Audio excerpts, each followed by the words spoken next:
Hi everyone. I'd just like to start this afternoon's first session. Thanks everyone for coming back after lunch. I'm Beth Cullen. I'm an anthropologist working as a research fellow on the Monsoon Assemblages project. And I was invited to chair this first session on air politics. And the panel is composed of two speakers, Stine Simonsen Puri and Harshavardhan Bhatt. So each of the speakers will have 20 minutes to present, and after that there'll be time for questions and discussion. So I'd like to just introduce our first speaker. Stine is a postdoctoral fellow at the Department of Cross-Cultural and Regional Studies at Copenhagen University. She has a background in social and cultural anthropology and wrote her PhD on speculation and informal economy based on long-term fieldwork among gamblers in India. Her current research concerns speculative economies in India evolving around weather uncertainties. So for this research, she's conducted fieldwork among gamblers, speculators, and farmers in a semi-arid region of Rajasthan. And this research forms part of a joint project focused on the theorization of escalation and accelerated change. Stine also has an interest in Indian dance, particularly the history and contemporary practices of temple dance. And for this symposium, Stine will present her paper, Betting on the Monsoon in a Town of Semi-Arid Rajasthan. I do have a history of dancing some of my points, but it's not going to be today. Even though we did, my question was yesterday, like, how would you dance air? You know, maybe we can talk about that later. Okay, I'm very excited to be here. Thank you for inviting me. I love these interdisciplinary setups where your regular way of thinking gets challenged, and I'm definitely getting very inspired by this aesthetic and very creative approach that I'm sensing that you have. So, but I am gonna present to you the very typical anthropological, I wouldn't call it typical, this study, but like on the ground perspective on the monsoon from through a study of people betting on the rain.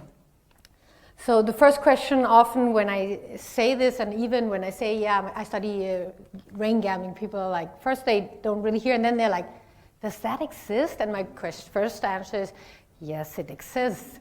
And in fact, to me, it's interesting that we feel that it's such a weird thing to gamble on, because in a way it's the most archetypical thing to gamble on, because rain brings life, it's like, that is okay, like, at least in prior times. Are we gonna get enough rain to actually sustain our livelihood? So yes, but this rain gambling exists very kind of disconnected from farming as such. But the second question is often, why make an academic research project on it? And so my thought is that actually this exemplifies some of the things that you in this project are, the project description where you write that you are interested in how the monsoon is an atmospheric phenomenon which channelize cultural and economic agency. I'm really looking, and that is basically what this is an example of. Also, this study really gives an insight into short-term weather changes. This is really minute-to-minute weather changes. So it changes the temporality around which we're thinking about changes in weather a bit, or I'm hoping that it presents a different scale at which to think about these phenomena. And also, as was mentioned, I'm trying to think about this not as this weird kind of gambling phenomena, but really put it at the center of a speculative economy. So I'm comparing farmers, traders, and people dealing in futures trade, both online and offline. So trying to think about what is also weather changes, how do short-term weather changes connect to market? How does climate connect to market? So I'm hoping that this brings some insight into it. This was just to show the different kinds of, in a visual way, the things that I'm trying to think together. So the third question is, how did you find out, or what had you even come to this study? So I just want to mention, it was actually this book, Stages of Capital, in which there's a chapter on, this is a book dealing with, I was researching laws on gambling, because what I found very fascinating was, why is horse race betting the only legal form of gambling in India? And what I found through Ritu's work was a debate, a very, very interesting debate in the end of the 19th century about what could you really predict. And the argument was that games of skills that's not a time waste, whereas games of luck is a time waste for these people. So the argument was whether betting on the monsoon or whether forecasting the monsoon was really a matter of skill or in the end a matter of luck. And at this time, meteorology had just IMD was set up in 1875, so it was a very newly established kind of thing as a science. But there was a long history before that, like rain, the connection between rain and state revenue was dealt with in the Arthashastra, one of the old Indian texts. I mean, it was not, and this concern with how much rain will come, because it's essential to statehood, was a concern then. And this was, of course, also a concern for the British, who also, one of the key drivers of setting up these forecasting institutes was also that their engagement with India was, first of all, an engagement based on a need for profit. But at this time, it hadn't established. People didn't trust it as a science, so it was legalized. But what she's also pointing at is that at this time, there was not a category of gambling and one of finance. It was thought of as in one thing. And the same people who were setting up these betting markets in Calcutta and Bombay and Delhi, these were the Marwaris, which are people from the Rajasthani region, which are basically now, they're the big business people of India. They're the one who have basically set up Indian industries. They're the Birla family, the Tata family. They moved from this area, Rajasthan, where they can't grow much because of this very lack of this very kind of uncertain monsoon. But what they could do was that they were really good in trade, and they were at the Silk Route, and they set up they basically set up futures trades and finance in these big cities, taking the knowledge about prices and bringing it to the cities. But they were doing it parallelly to the British speculative system. Anyhow, this is all background, just to think about it in terms that we have to think about it in one. And so her argument was that the gambling legislation was actually about the attempt to control the speculative markets. So Marwaris were stamped as morally, because they were cast as gamblers, they were also morally problematized in this debate, or in this field of finance. This was just because we're in architecture, so I thought, and one of the students were like, oh, I wish I had known, was it you? Or yeah, like, if I had known about this, I would have, tried to design a betting market. Like how would that look like?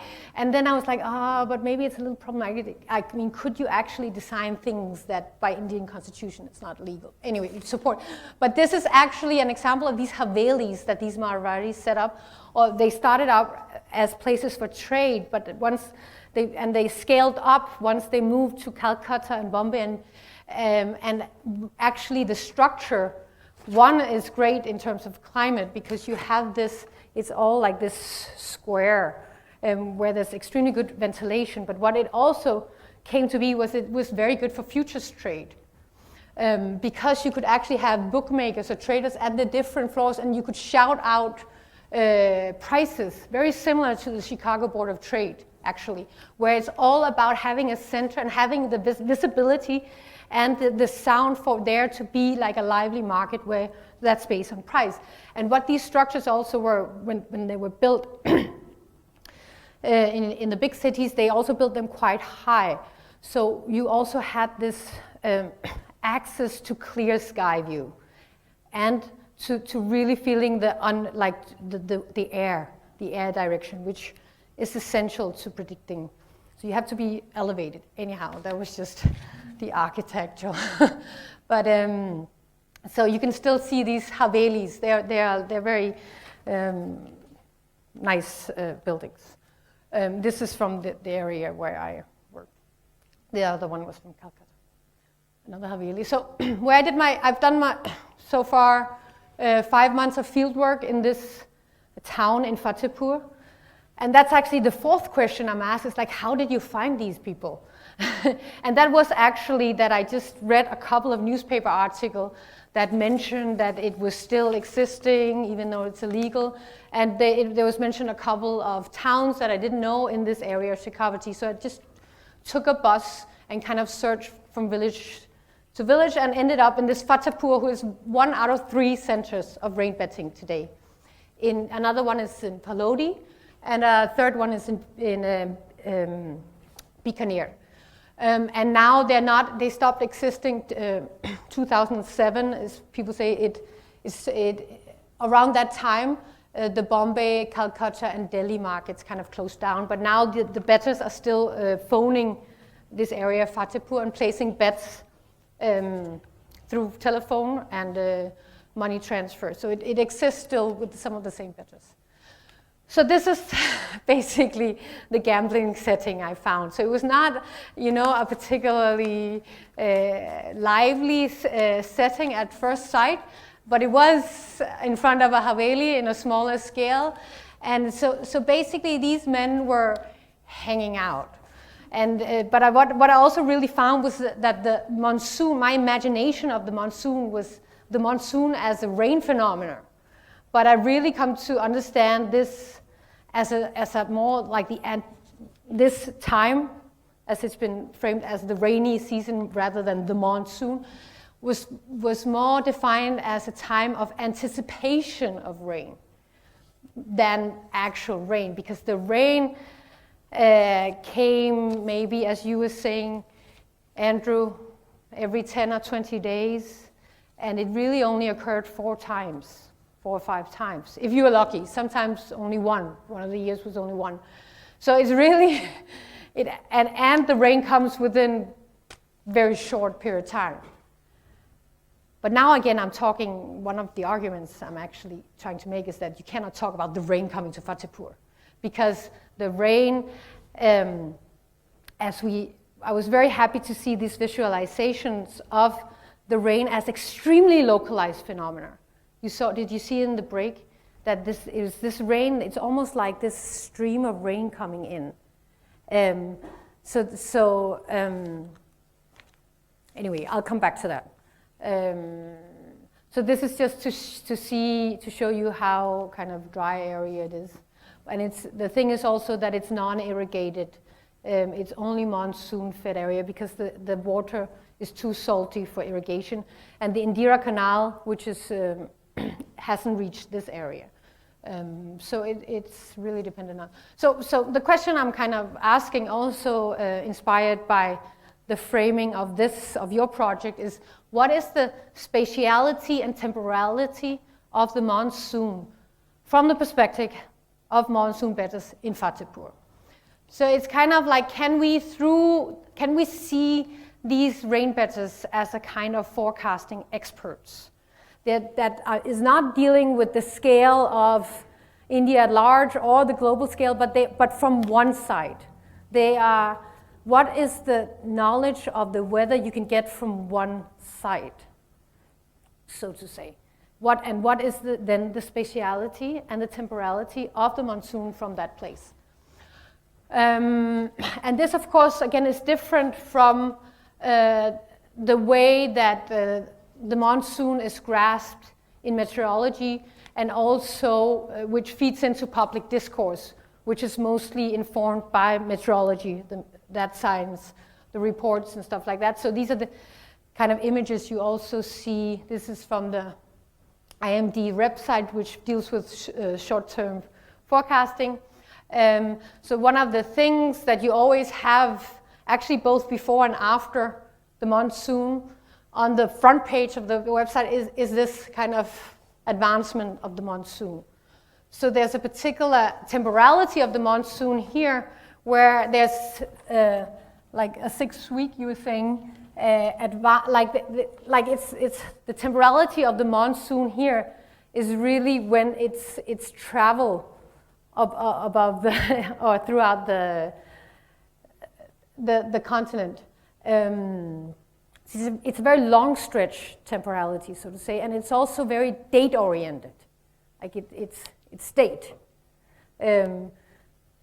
So which I'll show you is different from how the betters are approaching it. Another thing is this, it's a bit like the grids, like how is rainfall kind of both reported but also depicted. Where rain is something where you have one unit in a rather large area, right? So this is the rain that was in this whole area.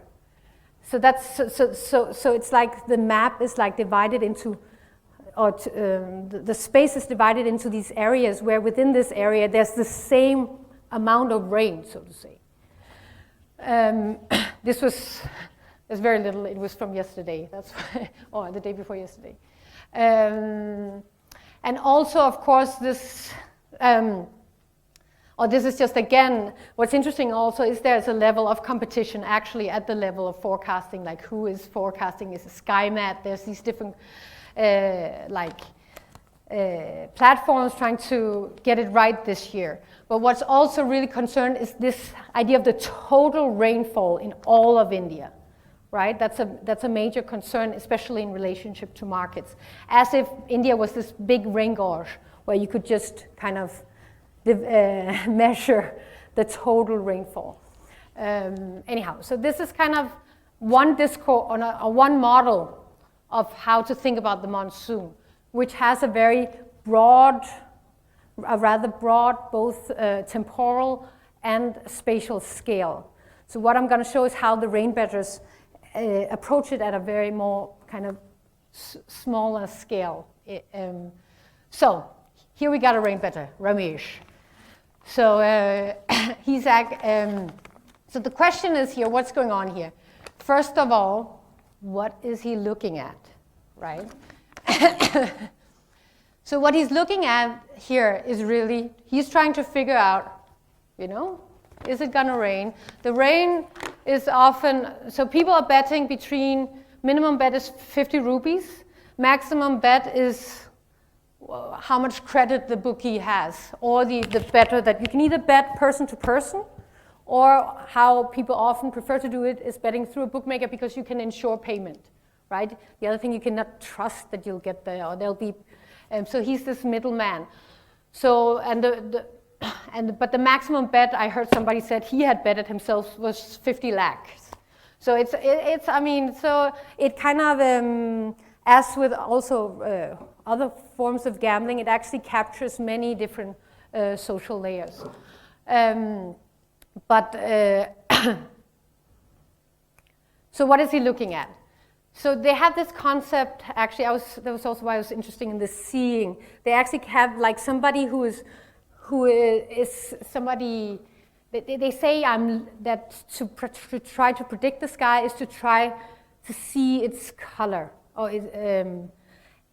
And by color is actually not, it's not literally the color, or I didn't hear that often, I mean, but it's more color, rang, can also be used for mood. They're trying to sense the mood of this phenomenon. So what is of importance here is the shape of the clouds. So they use different Vedic names actually for the different kinds of clouds that both defined by its formation but also by its speed. So they look at the cloud but also the speed of the clouds. So this is taken this picture is taken in December at a very, very rare day where there was actually little clouds up there. So why was I there in December? Because actually they're also betting on clouds, to keep the market going. So there's also, so off the rainy season, they bet on whether there'll be a cloud coming in front of the sun or not.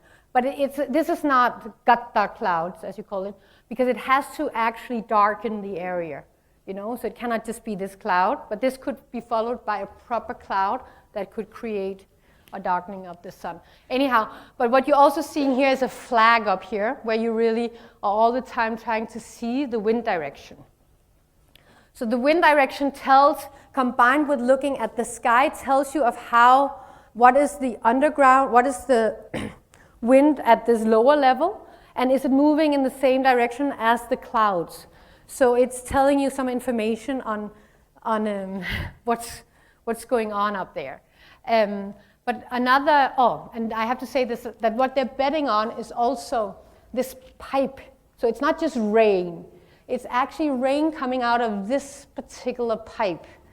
And it's in an area they have bettors from a huge area of 300-kilometer radius, all betting on this pipe in Fatehpur. Because you really have to have a place, it cannot just be rain, how do you determine it? But also water has to come out, and for that, because it's a particular kind of roof, it has to bet rather strongly, because otherwise the water is just absorbed by the roof. So it has to be a strong water that lasts, it has to last for a couple of minutes to really be strong enough. Anyhow, okay, so second question is, who is he talking to? He's talking to another bettor, So the thing is that these bettors are interlinked in a huge area where they exchange information on local weather conditions and exchange the possibility of an exchange. Like, do you want to bet? I think, I'm considering betting Kaya, that's when you bet on the rain coming, or Lagaya when it's not coming. So they're trying to match up possible bets, or they are talking to bookmaker. But at every exchange, there's kind of part of the game is you also exchange the local weather conditions. So what they're really doing here is that they have this network of people in surrounding villages, knowing that it rained over there, and seeing the direction of the air, they can make pretty good ideas of whether that rain is going to move over here, right? And this is basically, because rain is such a localized phenomenon, it can rain here, but not 300 meters over there. It needs to be quite precise. I actually only managed to see the rain in all this 5 months, to see the rain once coming down the drain. Partly because I was also dealing with traders and farmers, but also because I lived these 200-300 meters away. So sometimes there was sunshine over there, and I'd come over and, there's been a rain pour. And other times I came and I thought it would come, but there was not enough to actually come through the pipe. Yes.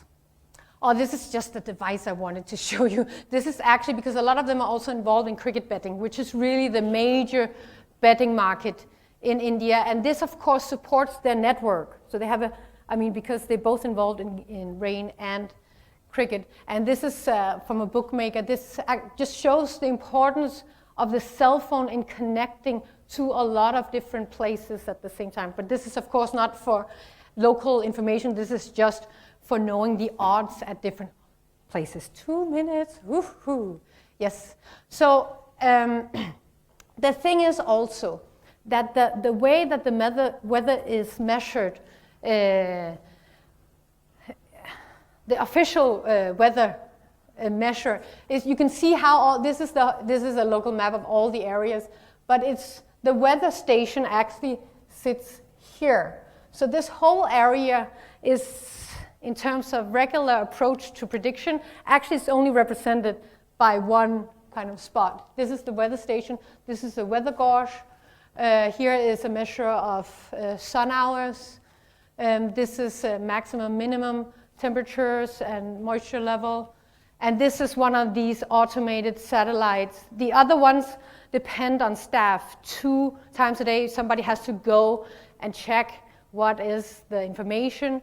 And there's a general idea that this is broken and the people working at the university are just taking the salary, they're not going to check these numbers, you know? So there's just a distrust in how the official forecasting is working. And also, you could see the cell phone, you could imagine, because there is actually now, with the smartphones, direct access to hour by hour forecasting, right? And among bettors, I realized that this kind of platforms more works as a platform of authority, because a lot of people will actually say, I'm like, where do you get your information from? And they're like, I check it on the net. But then when you really start talking about them, they don't know how to get this information on the net. Then they say they get from somebody else, and then I'm like, but what internet site is this somebody else has it from, and they don't know. And also it's relatively expensive to have fast enough internet connection to really get these, to use these information. So I basically found 3 overall strategies. There's the really all the time looking at the sky. There is the internet, very few use it. And then there is the following what others are doing. And then, but the most important is to understand that they're not just betting on the rain and the possibility of the rain. They're actually betting on changes in the air. Because what they're doing is, as if with most betting, is that the odds go up and down, like in futures markets also, right? So they're not just putting one bet. Is it gonna rain within the next 5 hours? No, they're putting within those 5 hours, they keep betting both ways. There's a change, there's a wind coming from that side, the odds drop, I can cut a corner, I can make the margin, right? So this is also not so suitable for that kind of, so what they're betting on is really also the market, which is moved with the wind, so to say. And the wind being an indicator of possible changes, possible future events. So my argument is that rain bettors unpack a model of spatial and temporal systems of the monsoon, which are different from models of meteorology and associated monsoon discourses. This is a model which sets the monsoon in relationship with personal experience, social networks, and the possibilities of profit. And then I was just thinking, okay, I'm here in architecture, how would this be visualized? And I found this on LinkedIn, and I put Fatehpur over a person. The point is, it's social networks, right? And this would be kind of a model through which, you know, the monsoon or the knowledge of the monsoon as a phenomenon, not the monsoon, or the rain as a phenomenon during the monsoon season would develop. The other one I found from a futures market. This is this is the price of maize in the futures market. The point is here to see the weather in terms of the same temporality that a market temporality is, that what they act on, they need second by second changes in the weather, because that's what they're reacting to. And sometimes when there's a strong wind, then everyone starts doing similar things as in markets. So I found LinkedIn and futures markets as actually kind of representative for the spatial and temporal scale at which they are engaging with the monsoon. And this is just, I'm done. Or this was just to open it up. But there's just many really interesting comparisons to understand it in relationships to speculative trade and to farmers. What are the similarities and differences in which they approach the climate, which I think open up in thinking about these things. Thank you.